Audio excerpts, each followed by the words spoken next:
Bom, então vamos lá, continuando, né? Estamos na Mostra de Profissões 2020 da FANS, com 6º período de Psicologia. Vamos dar início ao segundo bloco. E, nesse momento, nós vamos ter a fala da professora e psicóloga Liliane Santos, né? Liliane é mestre em psicologia pela UFMG, especialista em psicologia clínica e psicologia hospitalar pelo Conselho Federal de Psicologia, psicóloga e preceptora da residência multiprofissional do Hospital Odilon Berens, é professora e organizadora de cursos na área da psicologia e da saúde, organizou 2 livros, né? Psicologia e Saúde e Hospital, Contribuições para a Prática Profissional. Este livro nós contamos com ele, né? Que ela doou para a nossa biblioteca. E organizou também o livro O Bebê e o Laço Social, uma leitura psicanalítica, em 2018. Liliane já foi professora no curso de psicologia da FANS, no momento ela está investindo em outros projetos, né? E esqueci algo? Acho que não, né? Acho que apresentei mais algo, você vai falando e depois vamos estar abertas às perguntas, alguma dúvida sobre pessoa, currículo, o que faz um preceptor, né, no hospital. Vocês podem indagar, tá bom? Nesse momento, então, Liliane, o tempo é todo seu. A joia, Cláudia. Eu queria agradecer o convite, né? Agradecer a sua apresentação, né? A sua coordenação aí desse momento, Cláudia, e agradecer principalmente o convite do Antônio. Para mim é uma alegria enorme estar com essa turma, é uma turma muito querida para mim, né? A gente cresceu e aprendeu muito junto enquanto a gente esteve nas disciplinas. E aí o Antônio trouxe assim um pouco do que é a profissão e, né, onde que a gente pode atuar enquanto psicólogo, algumas frentes de trabalho. Eu vou trazer para vocês assim um pouquinho do meu percurso profissional, um pouco da minha história. E assim, mesmo a Cláudia recomendou que vocês deixasse as perguntas para o final, mas eu particularmente quero deixar vocês à vontade, assim, se vocês quiserem fazer algum comentário, seja via chat, seja no áudio, no vídeo, né? Eu gosto de ficar vendo aí as carinhas de vocês, já que a gente tem que adaptar esse momento de pandemia ao ambiente aqui da educação também, né? Então é um desafio. Como a Cláudia falou, eu tenho organizado alguns cursos, eu sempre organizei, sempre gostei muito dessa área de ensino e por isso meu investimento sempre em educação, né, junto aí com a psicologia, principalmente a educação dentro desse campo da psicologia, e eu estou tendo esse desafio também, assim, né, eu não estou mais na FANS, eu trabalhei na FANS em 2018, 2019, então até o ano passado, mas estou nesse desafio também dos cursos online, desse ambiente virtual, e ao mesmo tempo que é um desafio para a gente, que tem esses problemas tecnológicos, né, e que nos desafia o tempo inteiro, a gente também tem possibilidades de interlocuções muito interessantes, assim, a gente tem tido, nos cursos que a gente organiza, por exemplo, pessoas de vários estados do Brasil, então tem sido bem bacana e rica a oportunidade, assim, de poder conversar sobre como, né, como tem sido a atuação e a gente poder conversar sobre o nosso trabalho, assim, fora do nosso âmbito aqui, né, de Minas também. Então, apesar dos desafios, a gente também tem algumas possibilidades, né, nesse ambiente virtual. Nós professores, assim, que trabalhamos fora de casa, né, Cláudia? A gente tinha o desafio, a gente dividia carona no ano passado, e a gente tinha esse desafio de pegar a estrada, então, assim, tem as vantagens de estar em casa também, assim, né? Bom, eu queria contar um pouco, né, desse percurso, como a Cláudia falou, eu trabalho no Hospital de Lomberes, é um hospital da Prefeitura de Belo Horizonte. Eu entrei nesse hospital em 2007, então já fazem 13 anos que eu estou lá. Eu entrei via concurso público, que é a forma, em geral, que a gente entra assim, nos serviços públicos, né? Inclusive, uma coisa interessante da gente apontar nesse momento agora é que as políticas públicas são a maior, né, configura-se como a maior empregadora de psicólogos no Brasil, assim.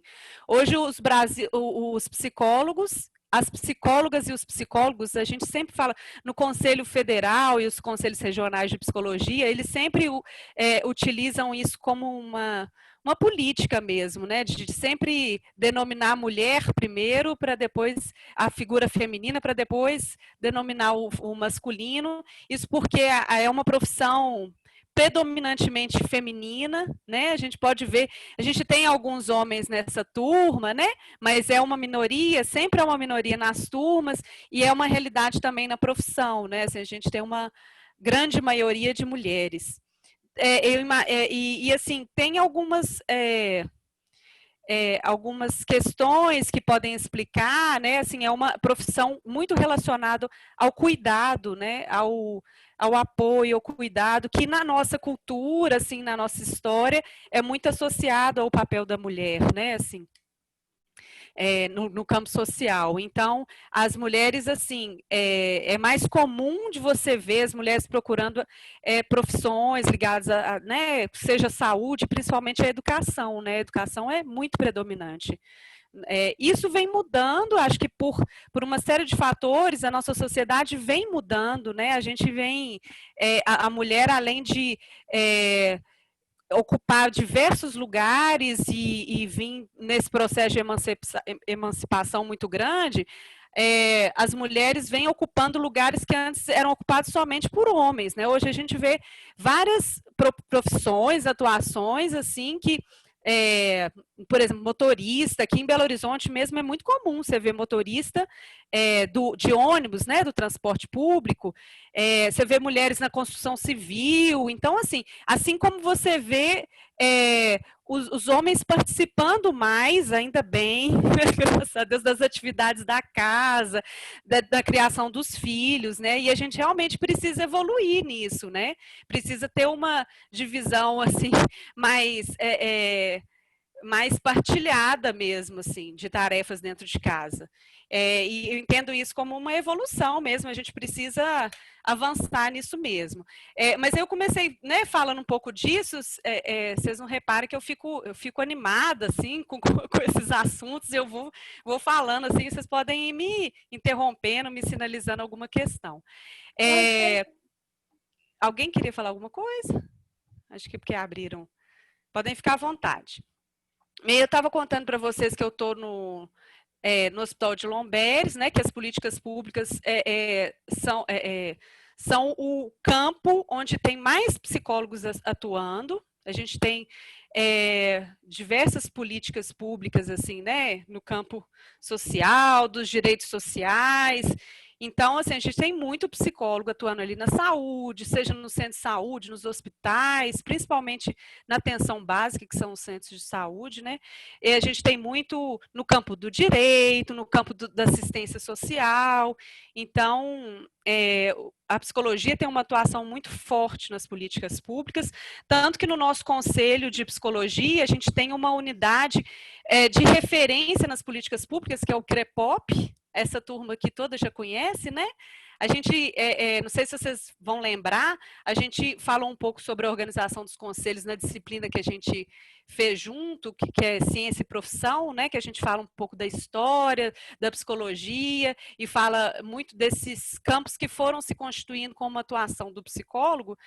E aí, eu acho importante a gente lembrar, dentro desse assunto, como que a psicologia de um ambiente, um contexto mais individual, mais de uma demanda assim de classificação, a gente discute isso muito nessa disciplina, né, que trata tanto da história quanto da profissão, a gente fala como que a psicologia antes era mais dessa psicologia de consultório, como a Cláudia apontou, né, que eram as 3 grandes áreas da psicologia quando ela se formatou como profissão, que foi em 62, né, com a regulamentação da profissão. Então eram esses 3 campos, que é clínica, né, principalmente nos consultórios e clínicas específicas, a empresarial e a educacional, né? E hoje a gente tem o psicólogo atuando em vários outros campos, né?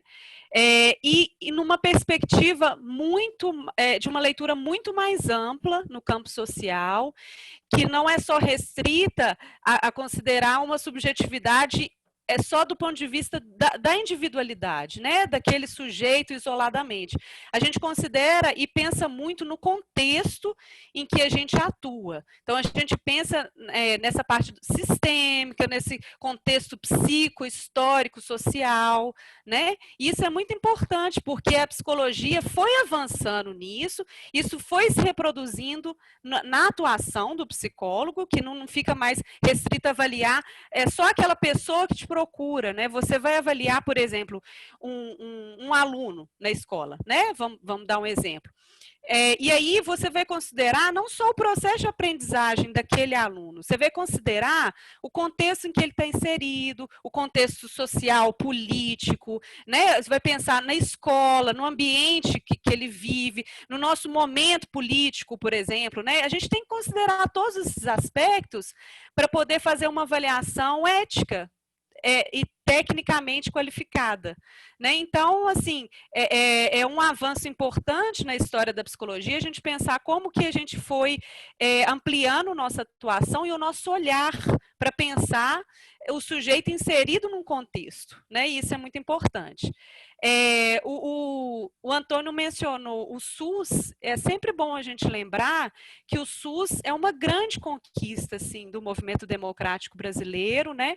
Dentre várias conquistas que nós tivemos, que culminou com a Constituição de 88, a gente teve na década de 80 muitos movimentos de busca dessa democratização, né? E o SUS é um deles, porque não sei se todos vocês conhecem um pouco da história do SUS, e a gente tende a menosprezar, esquecer essas coisas, e é sempre bom a gente lembrar, o SUS, na verdade, veio como uma conquista de um movimento social muito forte, que a gente chama da reforma sanitária, que era a população que se organizou para reivindicar um sistema de saúde que pudesse atender a toda a população. Porque até a Constituição de 88 era aqueles antigos INPS, né? Não sei se quem passou por isso, deve ter familiar que passou por isso, a pessoa só tinha direito a ter assistência à saúde se ela pagasse a Previdência Social, né? Ela tinha que ter carteira assinada, ser assalariado, para poder ter o acesso ao serviço de saúde. E aí, numa sociedade, um país tão desigual que a gente vive, vocês imaginam assim, como é que funcionaria isso, né? Assim, se a gente pensa a depender de uma carteira assinada para a pessoa ter acesso a algo que é considerado um direito fundamental, né? Assim como a educação. Então, assim, quando a Constituição de 88 vem determinar que o sistema de saúde é um sistema universal, quer dizer que todos têm direito, né? Não é um sistema de saúde para as pessoas que não podem pagar plano de saúde, assim. É um sistema que pretende atender e deve atender toda a população. E aí, dos princípios do SUS, que é essa universalidade, né, que é o direito de todos, tem também a equidade, que significa você dar tratamento diferente para diferentes necessidades. E a gente sabe que a gente tem, né, isso é muito marcado na nossa história do país, uma desigualdade social enorme, a gente sabe que as pessoas não têm acesso às mesmas oportunidades, e aí vocês imaginam uma pessoa, por exemplo, que nasce com um comprometimento muito sério, alguma deficiência, ou algo, por exemplo, que inviabilize. Eu trabalho no hospital muito, eu sempre fui referência na unidade neonatal, né? E aí eu vejo essas situações assim da criança no momento que nasce tem uma doença muito grave, né, que vai deixar ela inabilitada para muitas atividades. Então, assim, hoje se a gente pensa, e é super importante a gente pensar em inclusão, porque a inclusão considera as diferenças, tratando, acolhendo a todas as diferenças, pensando que todos nós somos diferentes, né? Então, mas é importante a gente pensar na garantia de direitos fundamentais, porque as pessoas não têm as mesmas condições de produção, as mesmas condições de trabalho, né? Então, tem algumas coisas que precisam vir antes do que a gente consegue alcançar com a nossa produção, entendem? Que são os direitos sociais, né? São os direitos fundamentais. E aí a gente entra a saúde, a educação, como eu estou citando. E isso é de uma importância muito grande, porque você dá acesso a toda a população, porque todo mundo precisa de um acesso ao atendimento à saúde, né? Então, o SUS trabalha muito numa perspectiva não só de recuperação da saúde, mas também de promoção e prevenção. Então, tem que ter medidas que foquem na saúde, não na doença, né? Porque a doença, ela precisa ser tratada, sim, mas a saúde é muito mais ampla do que só a ausência de doença, né? Isso é um conceito da própria Organização Mundial de Saúde, né? Como a saúde não como uma ausência de doença, mas como um bem-estar que eles biopsico, sócio-espiritual, eles colocam até o espiritual no conceito de saúde da Organização Mundial de Saúde. Então, justamente pensando que ninguém se faz sozinho, ninguém vive sozinho, a gente está inserido no ambiente, então a gente tem vários determinantes na nossa vida, assim, que influenciam fortemente a nossa vida, assim, político, social, histórico, né? E que a gente precisa considerar para pensar na nossa subjetividade inserida ali. Então, o campo da saúde precisa também pensar nesse sujeito de uma forma ampla, e por isso que um dos princípios do SUS, inclusive, é a integralidade, né? De ter um olhar, e aí um olhar múltiplo, né? Complexo, porque o ser humano, nós somos muito complexos, né? Muito mais do que um estudo do cérebro pudesse. O estudo do cérebro já é muita coisa, né, gente, aliás, porque muita coisa a gente ainda não consegue alcançar com o nosso saber científico, né? Assim, mesmo no campo físico do sistema nervoso e tudo. Mas vocês imaginam, então, se a gente pensar nesse campo das ciências humanas, onde a gente está inserido, que pensa todo esse contexto, né? Que é muito mais amplo do que só um sujeito isolado. Então, nós somos seres culturais, históricos, sociais, totalmente dependentes do outro desde que nascemos, não só porque a gente precisa de alimento, mas porque a gente precisa ser inserido nesse campo social, a gente precisa ter acesso à linguagem, né, para poder se inserir como sujeito. Então, a gente está sempre assim, e você pensar na assistência à saúde nessa perspectiva, implica em pensar um trabalho que seja interdisciplinar, né? Que não seja só de um campo médico-biológico, ou, né, da biomedicina, ou um campo que só um profissional pudesse dar conta. E por isso que a gente hoje tem uma equipe multiprofissional, né, com várias categorias inseridas no campo da saúde. Hoje a gente tem uma legislação super nova que inclui o psicólogo oficialmente no sistema da educação, né? Vocês devem estar acompanhando, que é super importante e, na verdade, responde uma demanda que já vem de muito tempo, né? Nessa área educacional. Bom, eu estou falando muito aqui do SUS e tudo, mas porque isso é um tema muito caro para mim, a gente precisa ter consciência da importância da gente ter um sistema de saúde. Isso fez muita diferença agora no enfrentamento à pandemia. Eu queria ter a oportunidade de falar um pouquinho para vocês, assim, como tem sido o meu trabalho, dos meus colegas no hospital, porque o hospital onde eu trabalho é referência de atendimento a Covid, a gente tem 3 CTIs Covid, 2 enfermarias. E aí a gente viu a diferença que faz a gente ter já uma rede de saúde organizada. Faz muita diferença quando você tem um enfrentamento de uma epidemia, e nesse caso de uma pandemia, você ter já um sistema organizado a ponto de saber, olha, para qual hospital que nós vamos encaminhar se a gente receber aqui nessa UPA um paciente com Covid grave? Como é que vai ser o fluxo? Né? Qual que é a referência? Quem que é a equipe que vai atender? Como é que a gente vai se preparar para isso? Né? Não que isso tenha nos garantido um enfrentamento muito tranquilo, porque não foi nem tem sido, né, até hoje. Mas isso nos permitiu organizar melhor assim, a assistência, porque a gente já funciona em rede, a gente já funciona com as referências organizadas, né? Então, para vocês terem uma ideia, lá o hospital que eu trabalho, por exemplo, não só na clínica que eu atuo, que é o neonatal, lá é referência em cirurgia. Então, tem um hospital que é referência, né, em bebê prematuro, sindrômico, também como nós, mas não tem a referência da cirurgia. Então, tem que ser transferido para lá. A gente não tem uma referência... A gente tem cardiologista, mas a gente não tem a cirurgia cardíaca. Então, tem o hospital para onde a gente encaminha. E aí, aquele bebê com aquela patologia ou outra, a gente vai encaminhar para qual serviço? Então, assim, isso tudo já é uma pactuação feita na rede de saúde.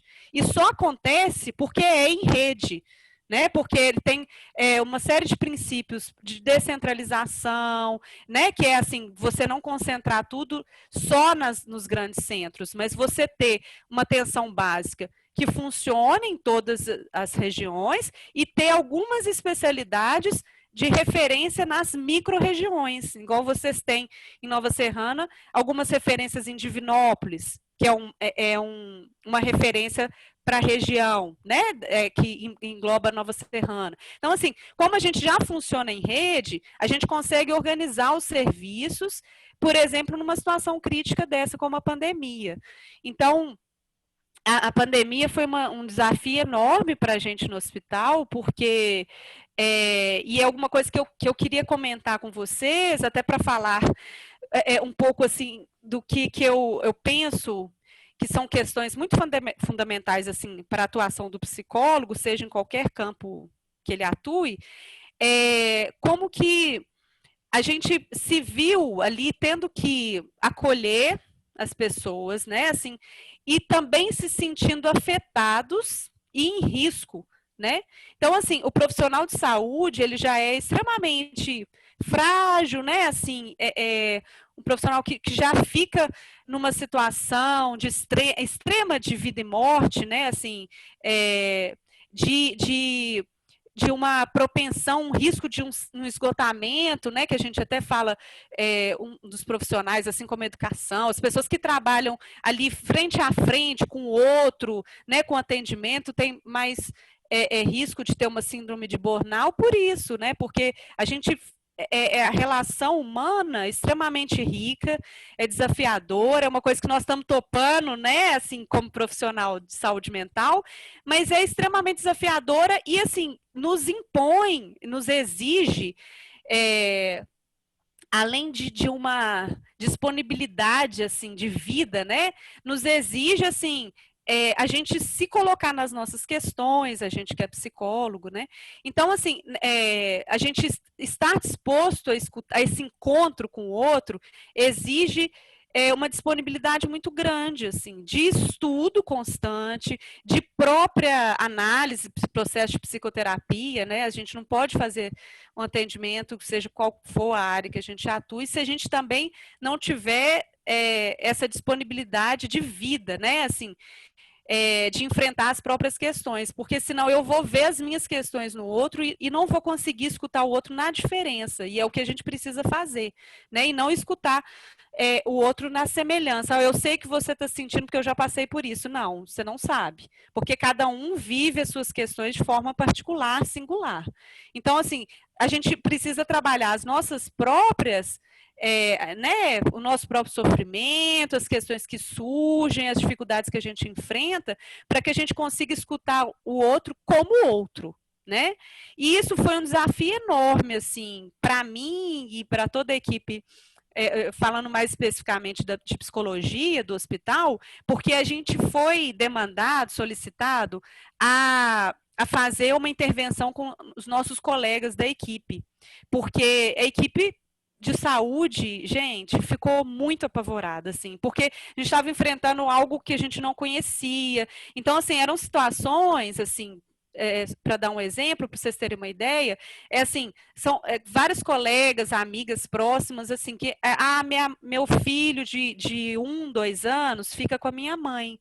A minha mãe tem 70 anos e tem hipertensão, então eu vou ter que, como que eu vou fazer para deixar meu filho, sendo que eu preciso continuar trabalhando no hospital? Ou situações, por exemplo, eu moro com os meus pais e eles são um grupo de risco, e eu não posso deixar de trabalhar. Como é que eu vou fazer? Onde que eu vou morar? Onde que eu vou ficar? Então, situações, por exemplo, teve uma colega minha, por exemplo, que ficou isolada do próprio filho, de 2 anos, assim, por um período grande, porque ela tem pais idosos, e aí ela ficou com muito medo, assim, trabalhava em vários hospitais, e aí todo esse enfrentamento, essa incerteza, né? E o difícil, acho mais desafiador para a gente da saúde mental do hospital foi ter que acolher os nossos colegas, sendo que a gente também estava afetado assim muito diretamente, né, com essa vivência. E aí, assim, no início da pandemia, eu até escrevi um texto, publiquei nas redes, eu estava assim tentando produzir até para dar conta de elaborar isso tudo, estou tentando até hoje, né? Assim, tentando dar conta disso. Porque eu também, pessoalmente, tive impactos muito importantes, né, na minha vida. Assim, um curso que eu estou organizando agora online, eu ia oferecer presencial no início do ano. O meu marido estava trabalhando, saiu do emprego por causa da pandemia. Então, assim, muita coisa que foi acontecendo na nossa vida, a gente tendo que isolar minha sogra, que tem problema de saúde. Aí, então, assim, todas essas questões que a gente teve que se reorganizar, criança, filho em casa, estudando, gente tendo que mandar todo dia, né? Aquela loucura, assim. Toda essa mudança de rotina nos tira do lugar, né? Tira da nossa...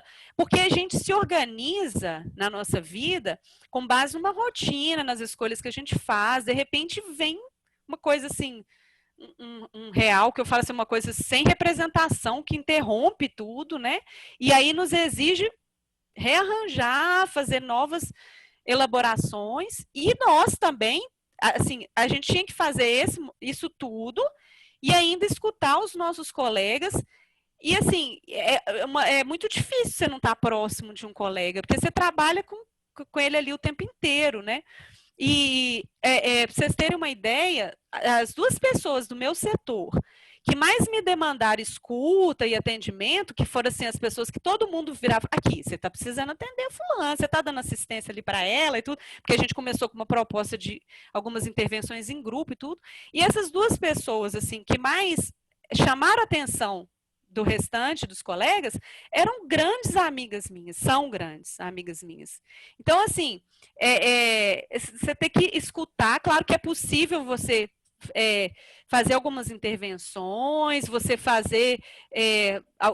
trazer alguma contribuição, mas eu estava ali como amiga, né, assim, não só como psicóloga. Claro que o meu conhecimento, o meu percurso profissional vai auxiliar, mas eu também estava ali me colocando nas minhas questões, compartilhando. Então, era algo assim, que era possível, mas que foi muito desgastante para mim. Então, assim, eu tive até que também colocar alguns limites para a instituição. Quando eu fui percebendo assim, que esses lugares também começaram a ficar um pouco embolados mesmo, né? Assim, o meu papel ali, porque eu tô ali como psicóloga que faz parte da equipe, né? Eu não tô ali para atender a equipe. Eu atendo os pacientes, os familiares e auxilio a equipe nessa abordagem aos pacientes e os familiares, né? Mas aí, de repente, eu me vi assim, e a instituição demandando a gente acolher os nossos colegas, os nossos amigos. E como eu estou muito tempo nesse mesmo setor, eu estou muito próxima à equipe, né? Então, esses enfrentamentos. E aí, assim, eu queria, para terminar, que eu acho que eu já estou muito aqui no tempo, senão eu vou me empolgando, eu queria escutar vocês também e responder algumas coisas, ou escutar alguns comentários. Mas assim, eu fazia uma brincadeira com essa, eu sempre fazia essa brincadeira nas minhas aulas, na FANS também, e eu acho que eu já fiz essa metáfora com essa turma também. Vocês me falam se vocês lembram, se eu fiz esse comentário ou não. É uma historinha que eu conto, para falar um pouco do trabalho do psicólogo, que é o seguinte, não sei se eu contei para vocês, é do porco e da galinha que resolveram fazer uma sociedade. Contei para vocês essa história? Vocês lembram? A Ana lembrou. Contou. Sim. Pois é. Vocês lembram? Vocês querem contar? Como é que é a história? Pode contar. Você mesmo. Pois é. Não tem muita coisa assim, mas mais é para a gente refletir sobre essa escolha que a gente faz, que exige essa disponibilidade de vida, né? Que eu estou comentando. Nessa historinha, o porco e a galinha resolveram fazer uma sociedade. E aí eles estavam conversando sobre qual sociedade que nós vamos, qual negócio que nós vamos ter, né? O que a gente vai montar? E aí estava nessa conversa. Aí a galinha sugeriu assim: vamos fazer uma barraquinha, alguma coisa, vamos vender ovo com bacon. Aí o porquinho ficou assim, né, olhando, falou: gente, mas você vai botar o ovo, vai continuar inteira lá, né, galinha, e eu vou dar um pedaço da minha carne, né, assim, e eu vou oferecendo minha carne, e aí, né, o que vai sobrar de mim? E aí eu brincava com a turma, assim, sempre brinco, que a gente é porquinho nessa história. Assim, ou a gente está disposto, assim, né, a se colocar no nosso trabalho, ou a gente não vai conseguir prosseguir, né? Assim. Então, é uma profissão que eu acho muito difícil, assim, sabe? Eu acho muito desafiadora. E continuo escolhendo essa profissão, assim, apesar de achar muito difícil, eu continuo escolhendo porque eu não consigo me ver também fazendo outra coisa, porque eu já estou muito... Isso já me marcou de uma maneira que já faz muito parte da minha vida, né? Assim, hoje eu faço muito... Eu tenho muitas conversas com as minhas colegas, assim, no ambiente de trabalho, lá no hospital, e aí vira e mexe, ficou uma coisa quase que periódica, assim, sem a gente planejar, a gente vira e mexe, reúne um grupinho, assim, eu faço uma espécie de psicoeducação, que a gente... Não sei se vocês já discutiram essa temática, mas é um trabalho importante da gente fazer, que é assim, ajudar as pessoas com o nosso conhecimento da psicologia a se pensarem, né, no campo dos seus sentimentos, seu funcionamento, seu comportamento, né? E aí a gente sempre faz esses grupos assim, eles são meio que terapêuticos, meio aula, assim, sabe? Eu começo a falar de algumas coisas, e aí a gente já tem um grupinho que sempre reúne lá, elas ficam muito interessadas assim nos meus assuntos, porque são muito diferentes do campo biomédico, né? Desse saber muito biológico, e a gente vem com as ciências humanas, que é um outro discurso, é uma outra lógica, né, da saúde mental. Então, assim, às vezes a gente se pega pensando, gente, eu me pego, né? Gente, o que eu fui escolher? Uma profissão tão difícil, né? Mas não é querendo desencorajar vocês, mas é mais a divertir. Porque eu estou aí enfrentando essa...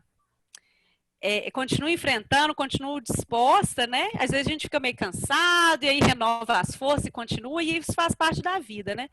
Mas a profissão que me faz, assim, viver a vida de uma maneira muito intensa, eu penso, assim.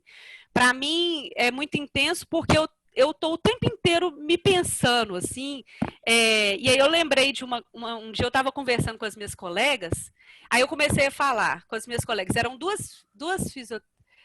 eram 3 fisioterapeutas e uma fono, amigas próximas. Aí eu estava conversando e falando assim, nossa, eu fiquei pensando, eu cheio de elaboração, eu fiquei pensando isso, a partir do que aconteceu aqui no hospital. Aí eu fiquei, não sei o quê, aí eu fiquei falando as conclusões que eu cheguei, comecei a falar, aí minha colega fisioterapeuta falou assim, aqui, você pensa muito, né? Ela falou assim. E assim, eu tô o tempo todo pensando, graças a Deus que você não desistiu. De vez em quando a gente quer desistir e depois volta, né? Mas assim, exige um investimento muito grande. E eu só queria comentar, assim, para finalizar, eu prometo que agora é verdade, Cláudia, é que eu tenho uma história com Nova Serrana, que minha família é de Nova Serrana, né? Então, eu já tinha uma história, uma ligação afetiva com a cidade antes mesmo de trabalhar na FANS. E um dos motivos que eu escolhi trabalhar na FANS. E é uma cidade, a gente sabe, que é muito focada no trabalho, né? Então, assim, isso tem um lado muito bom, porque, né, tem oportunidades. A gente não pode falar que são oportunidades para todos, como alguns da cidade pensam, né? Eu sei que eu tenho muita gente da família que mora aí, mas tem muita gente, tanto que trabalha nessa área industrial, que é o foco da cidade, mas eu tenho primas, né, parentes que trabalham nas políticas públicas também, né, na educação, na saúde. Então, escutando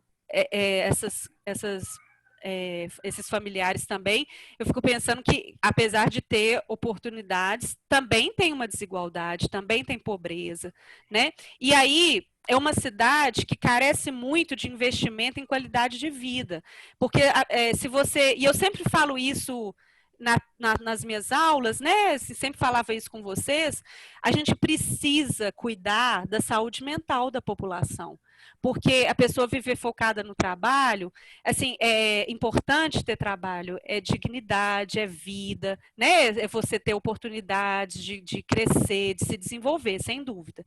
Mas você não ficar, se você ficar só focado no trabalho e naquela lógica da produção, não é sem consequências para a nossa saúde mental. Então, assim, a gente precisa pensar as políticas públicas, principalmente, claro que a gente também pode pensar ações no âmbito privado e da comunidade, no sentido de favorecer a qualidade de vida, mas isso é papel principal das políticas públicas, e por isso a gente, como profissional de saúde mental, futuros profissionais de saúde mental, e fica a provocação para vocês, a gente precisa contribuir nesse sentido. Está acabando o tempo? Vou te interromper, mas a gente volta igual no primeiro, tá bom? Tá.